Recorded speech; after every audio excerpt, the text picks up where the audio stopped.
Chief Okon stood on his big house's porch. He looked at the forest around his village. The air was hot and sticky. Okon's face had many scars from fighting. He held onto the wooden rail very tight. Okon watched the people in the village. He knew they were scared of him. He could hear them whisper, "The scarred chief." Some said his face was so ugly it could make kids lose their hunger. He saw two men fighting in the market. Okon touched the big knife at his side. He had made peace in this land by fighting. He didn't want trouble now. "Chief," someone called. Okon turned and saw Ep1, his helper, running to him. Ep1 looked worried. "There's a problem in the village. The food is not growing well again." Okon held his knife tighter. "Show me," he said in a rough voice. As they walked through the village, people moved out of Okon's way. They didn't look at his scarred face. Okon felt their fear. At the edge of the village, Okon saw the problem.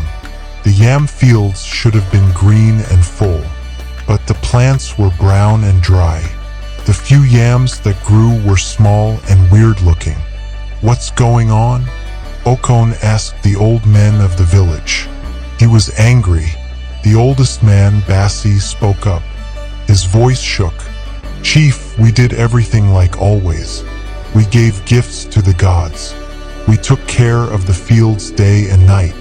But the food still won't grow." Okon gripped his knife. "Are you saying the gods are mad at us?" he growled. Bassi's eyes got big. "No, chief, never. But people are talking. Some say we made the River Goddess angry." "River Goddess?" Okon spat. "I never heard of her." Another old man spoke up. "They say she lives in the special forest by the big river. Chief, they say she's very pretty. They say she can make plants grow or die." Okon's scarred face got angry. "Pretty? Strong? I'll show you strong." He turned to Ep1. "Get the fighters. We're going to this special forest." As they walked through the thick forest, Okon thought hard. He had fought men and animals before, but a goddess? He shook his head. This was just another fight to win. The forest got thicker as they got close to the river. The air felt wet. Strange bird sounds came from the trees. Okon's fighters held their weapons tight. Suddenly, they came to a small open space. It was full of golden light. In the middle was a pool of very clear water. Flowers of all colors grew around it. The air smelled sweet. And there, by the water, was a woman Okon had never seen before. Her skin was dark and smooth, like it was glowing. Her hair had many braids with shells and beads in it, but her eyes were the most amazing. They were as blue as the river. For a moment, Okon couldn't breathe.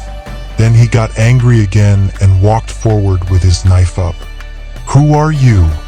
he shouted. "Are you the one making our food die?"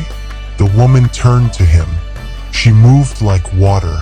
When she talked, her voice was soft like the river. "I'm Kokoma.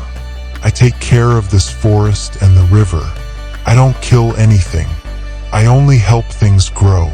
Okon got mad. "Liar!" he yelled. "Our food is dying while your forest grows. You stole the life from our land." Kokoma's eyes flashed like lightning.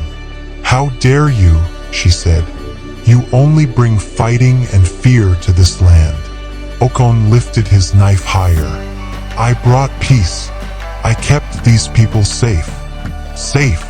Kokoma laughed. It sounded like thunder. "You scared them. Your scars are nothing compared to how you hurt their hearts." Okon got very angry. He ran at Kokoma with his knife. But before he could touch her, a wall of water came up from the pool and pushed him back. Okon almost fell down. His fighters, who had been standing still, now ran forward to attack. But Kokoma just lifted her hand. Big vines came out of the ground and caught the fighter's feet. "Stop!" Her voice was very loud. "You brought fighting to my special forest. You will be punished for this." She looked at Okon, who was getting up. Her eyes seemed to see inside him. "You, scarred chief, will get a new mark. Until you learn to see the good inside people, not just how they look, you can't leave this forest." Before Okon could say anything, Kokoma lifted her arms. A fog came around her. When it went away, she was gone. Okon looked at his hands. They were now pale and spotty, like tree bark. He turned to his fighters. They looked at him with fear. "What are you looking at?" he yelled. "We're leaving this bad place." But when they got to the edge of the open space, Okon couldn't take another step. It was like there was a wall he couldn't see. Okon yelled very loud. He was angry and scared. The scarred chief was stuck between his old life and a power he didn't understand. And somewhere nearby, the river goddess watched and waited.